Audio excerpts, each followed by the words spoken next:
I played with great players, obviously D Wade, Bron. But like, who was the best player? Like, it's got to be Bron. Bron. It's got to be Bron. But what I'm gonna say this is, I watched D Wade and Bron play 1-on-1. Who won? D Wade won that game. So I'm disrespectful when I say James Harden better than D Wade? Yeah, that's crazy. Touch on that. We crazy. ain't letting that slide. We got to talk about that. I understood from the perspective of when these kids go to the court, they want to get in their bag. For sure. Boom, boom, boom. D Wade was more, I'm gonna get to my spot. Yeah. And I'm gonna put this pull-up 2 in your face or whatever it is. And if you could guard it, good luck. But I'm gonna get to my spot and take my shot. Every once in a while, you have the rare player who actually achieved everything an NBA player could ever dream of. The sad thing is, if you ask anybody of today, they barely remember who Dwyane Wade is. They think James Harden is better than him. They say he was LeBron's sidekick. As time passes, the slander has become greater. And today, we are here to correct that. To anyone who watched him play in real time or played with him or mostly played against him, they knew that Dwyane Wade was one of the best players to ever step on an NBA court. But the truly sad thing is, every last bit of bad luck that could happen to an NBA player did. Anytime Dwyane Wade gained any momentum in his career, whether it was from his own body failing him or his organization and teammates failing him, LeBron. But yet, despite all of that, Dwyane Wade is a 3-time NBA champion, an NBA Finals MVP. He has an NBA scoring title. He has multiple All-Star Game MVPs. He has the most blocks for a guard 6'4" and under. And when it came time for playoffs, no one was colder, no one was a bigger killer than Dwyane Wade. But yet, every single time, Dwyane Wade was met with some massive obstacle. And as time passed in his career, we are now wondering, what if? What if he didn't lose years being injured in his prime? What if they don't choke? Let's talk about the 2003 NBA draft for a second.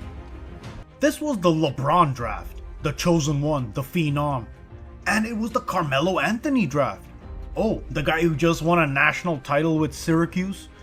Nobody cared about Dwyane Wade. And then, oh yeah, there was this young man named Darko Milicic who everyone was going crazy about because he was a huge dude from Serbia and being really tall mattered back then.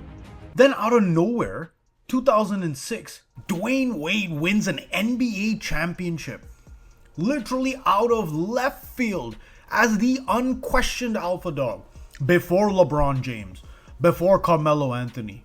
Oh, even before the great Michael Jordan. And he did it with a 60% Shaquille O'Neal. Just like that, Dwyane Wade had made himself known. And people were regarding him as the best player in the world. Even Michael Jordan himself said, Dwyane Wade always belongs in the MVP conversation. I'm disrespectful when I say James Harden better than D Wade? Yeah, that's crazy. Touch on that. We ain't letting that slide. We got to talk about that. I understood from the perspective of when these kids go to the court, they want to get in their bag. For sure. Boom, boom, boom. D Wade was more, I'm gonna get to my spot. Yeah. And I'm gonna put this pull-up 2 in your face or whatever it is. And if you could guard it, good luck. But I'm gonna get to my spot and take my shot. But then just as fast as he came up, he came crashing back down to earth, getting injured early next season in bad, horrendous fashion. And we didn't get to see Wade for over a year. And he went right back to being overlooked. It was Kobe's league. It was LeBron's league up and coming. People had already forgotten about Dwyane Wade, despite him winning a title, which is still regarded as one of the top 5 finals performances of all time. In year 3. Yes, year 3. By the time the 2008-2009 season was starting to come around and Wade had just gotten healthy for the Olympics, he was coming off the bench. He was regarded as not one of the best players on that team. And then what does he do in the Olympics? Is the leading scorer off the bench. And how does he follow it up? With one of the greatest individual seasons you'll ever see. winning the scoring title, averaging 30.2 points a game, back in an era where there was none of this free-flowing offense BS. It was like 90 points a game. And this dude was putting up 30 on Miami teams, which, again, I will say, they are my team. But those teams were trash, dog. And he was dragging us to wins. Yo, remember that one in Chicago when he steals the ball from Salmons, goes running on a one-legged three-pointer to win the game in OT and score 50? The "This is my house"? Of course y'all remember. And for my brothers out there who say Dwyane Wade is the GOAT, I see you. It was for this season and moments like this. But again, how did the NBA reward him? Oh yeah, by giving the MVP to LeBron James. Oh yeah, and side note, during this time, this was the absolute peak of Kobe Bryant, who was by and large regarded as not only the best shooting guard in the league, but the best player in the league. And he was making finals and winning titles. No one put Dwyane Wade even close to him. But there was this small, ignored fact that actually Dwyane Wade outdueled Kobe most of the time. Every time they played, Dwyane Wade dialed it up. He was on Kobe's level. I will say it here. But the only problem was, anytime Wade needed momentum, something or someone would screw it up. And so, after having another killer 2009 after his should have been MVP season, he was still the only player on Miami worth a damn. So, we got knocked out in the first round again by Boston. And this is when the next huge moment in Wade's career came. He recruited LeBron and Bosh to come to Miami. Remember, they were all free agents. Every team in the world wanted Dwyane Wade. Every team was courting him. But what did he do? He convinced LeBron to leave Cleveland. Why? Because he'd already won a title. He had the cachet.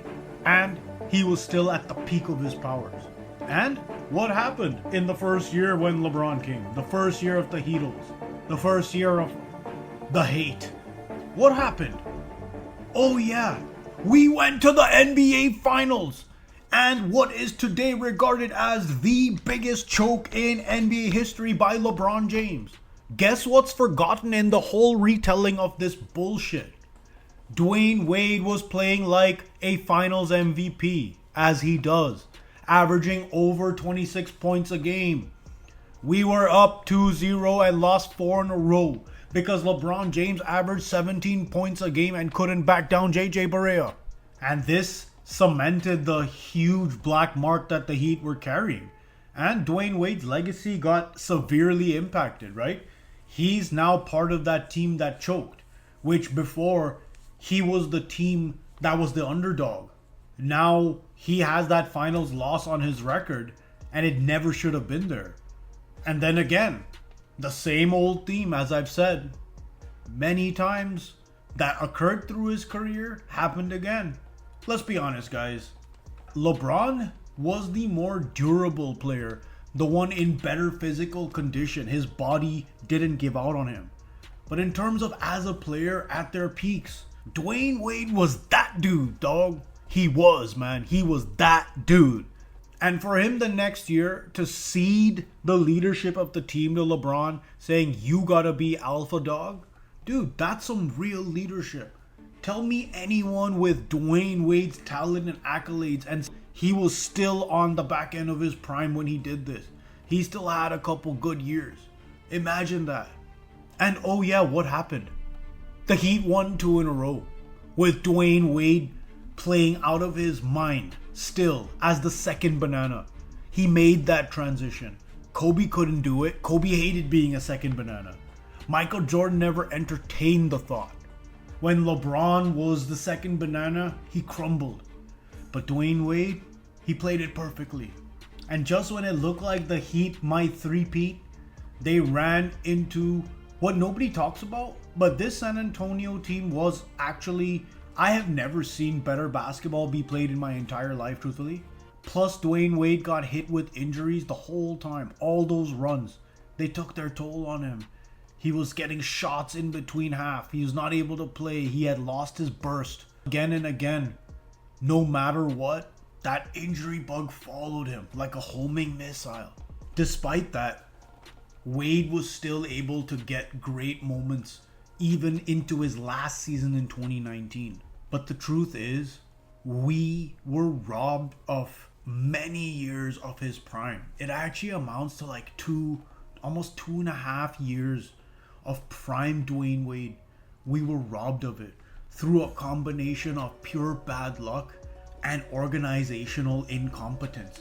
If you think about from 2007 to 2010, before they got LeBron, before they got Bosh, before they became the Heroes, they were working Dwayne to the bone. The dude had to score 30, defend the best player, and get 5 assists and 6 rebounds a night.